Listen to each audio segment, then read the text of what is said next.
the South African Local Government Association, SALGA, has welcomed a move allowing municipalities to buy electricity from independent power producers. President Ramaphosa made the announcement during the State of the Nation address last week. SALGA says this will help bring down costs. We can look at big cities, Cape Town, Johannesburg, and make sure that we've got test cases around piloting what appears to be quite a revolutionary move for our country to open up energy for cities, because our engines of growth are at a city level, and many of our municipalities stand to benefit around ensuring that when we buy directly from independent power producers, then we'll be forced to rationalize our tariff modeling. That will mean municipalities can buy and have options, either Eskom or any other body. But the key intention, Jane, is to make sure that you as a user, you have a benefit of taking charge and benefit from easy tariffs and probably much more cost-effective. All right, then the city of Cape Town, we are told they want to set up their own electricity supply. This after President Ramaphosa's announcement during SONA that municipalities in good financial standing will be allowed to produce their own power from procure their own power from independent power producers. Let's talk to Kadri Nasib, who is the Executive Director for Energy at the City of Cape Town. He joins me now from our Cape Town studios. Thank you so much for joining me this afternoon. The moment I heard that announcement, interestingly, the first city that came to mind was Cape Town, and that's largely because the party that runs that city, the DA, has long been championing that actually to help with the demands on the grid, allow municipalities to procure their power directly from IPPs. So let me ask you then, to what extent is this announcement by the President a game changer? Well, firstly, thank you, Tulis, and good afternoon. I think, yes, certainly, if you look at the Executive Mayor of Cape Town as well as the Premier of the province, I think they've both welcomed the announcement, I think, with cautious optimism. And I think the reality is that it's been long overdue. We all realize this. It's not just, of course, City of Cape Town that's waiting in anticipation. There are other metros, Johannesburg being one of those, Ekurhuleni being another one. And I think the expectation now is for Minister Gwede Mantashe to act as fast as possible to enable the President's announcement to become a reality as soon as possible. And what are the modalities that still need to be clarified? Also bearing in mind that you've had a history of litigation as a city. I think it goes back to 2015 already when you wanted this to happen back then. What is your understanding of the modalities that stand between where we are now, post the announcement, and actually you being able to go out as a city to procure power from IPPs? Well, I think let's take the court case out of the equation for a second and let's concentrate mainly on the President's announcement. If we follow the current legislative route and the regulatory processes that accompany that, you'd find that there has to be a determination made in favor of the municipalities. And of course, this is entirely in the hands of the Minister of Mineral Resources and Energy at the moment.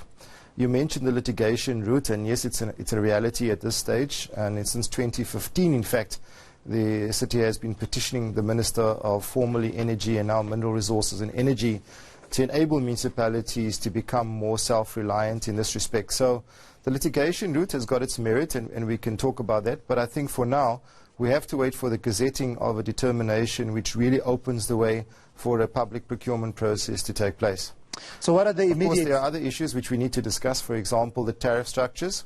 Sorry? Yeah, please do go ahead. Other issues need to be discussed, including the tariff structures. Yes. Absolutely. As you know, for example, with large-scale power projects of this kind, we need power purchase agreements in place that are typically 20 to 25 years in length.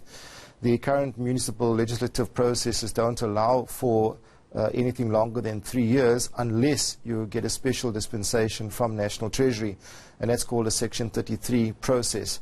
So it still requires National Treasury's involvement and approval, and of course a lot of what we would do in terms of procurement will hinge on what that looks like. And then not just the type of power purchase agreement that could be entered into, but also the type of technology is going to be critical. So, for example, whether the city would go gas, renewables only, or a combination of that plus storage, Well, that will all be resolved through what we call a mini IRP, an integrated resource plan, which is built for the city. And that will be done in consultation with partners such as the CSIR and other academic resources and also provincial agencies such as Green Cape that will actually allow us to develop a blueprint for what the future energy mix would look like for Cape Town. So just to clarify and simplify matters, when you talk about the discrepancy on the issue of the power purchase agreements that municipalities can get into, you're talking about the current situation allowing for 20 to 25 years, whereas the municipal setup by way of policy only allows for 3 years. Am I understanding you correctly that in terms of the contracts you would be able to get into with independent power producers as things stand, you can't get into contracts of 20 to 25 years because of legislation and policies, and that's one of the roadblocks you would need to overcome? Well, it's really a business-as-usual scenario that says that municipalities don't usually enter into contracts longer than 3 years. That's a safeguard that's built into the system, obviously, to prevent tender irregularities. The reality, of course, as I mentioned to you, is that the power purchase agreement for a power project is anything from 20 to 25 years in length. And so that would require special permission from National Treasury in order for us to be able to conclude contracts of that nature. Right. So it's all about ironing out those details. Lastly, then, Kadri, talk to me about the immediate steps that you are taking as the City of Cape Town. I understand that you are setting up an IPP kind of procurement unit or desk within the City of Cape Town. What are the other steps? Is it to then apply to National Treasury and other departments nationally to be able to get the ball rolling? Well, absolutely. And if you look at the success of the National IPP office in running the various bid windows under the REAP program, which has been quite successful, we've opted to introduce a similar, albeit scaled-down version of that IPP office in the city, looking at National Treasury to support such a step. In the course of setting up that office, one would then conclude, obviously, the power purchase agreement framework, the rules that will govern procurement, the mini IRP, once it's adopted by the city and endorsed, hopefully, by national government. I think it's important that one considers the fact that this has to be a partnership between national government and local government. We sit in a situation where the predicament with Eskom has dire consequences both nationally and locally, and of course a city like Cape Town, as has been mentioned before, experiences a loss in the order of 50 million rands per day per stage as a result of load shedding. So there are good reasons why the city has to pursue avenues like this, and one of them being the security of our supply and diversifying our energy mix, also in line with our greening the city targets, also in line with the Paris Agreement when it comes to reducing the impact of greenhouse gases and the impact of climate change. Kadri Nassib, thank you so much. By the way, have you been able to quantify how much electricity you would get from the IPPs in the City of Cape Town? How much are you looking at by way of megawatts?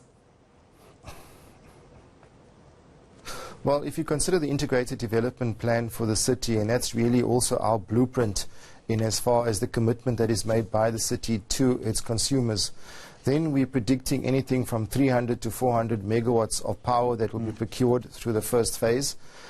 At this point, we have to also bear in mind the limitations of our grid in particular. Our grid is not designed to accommodate a large quantity of renewable energy due to the variable nature of that power. Over time, we will strengthen the grid to accommodate more and more renewable energy.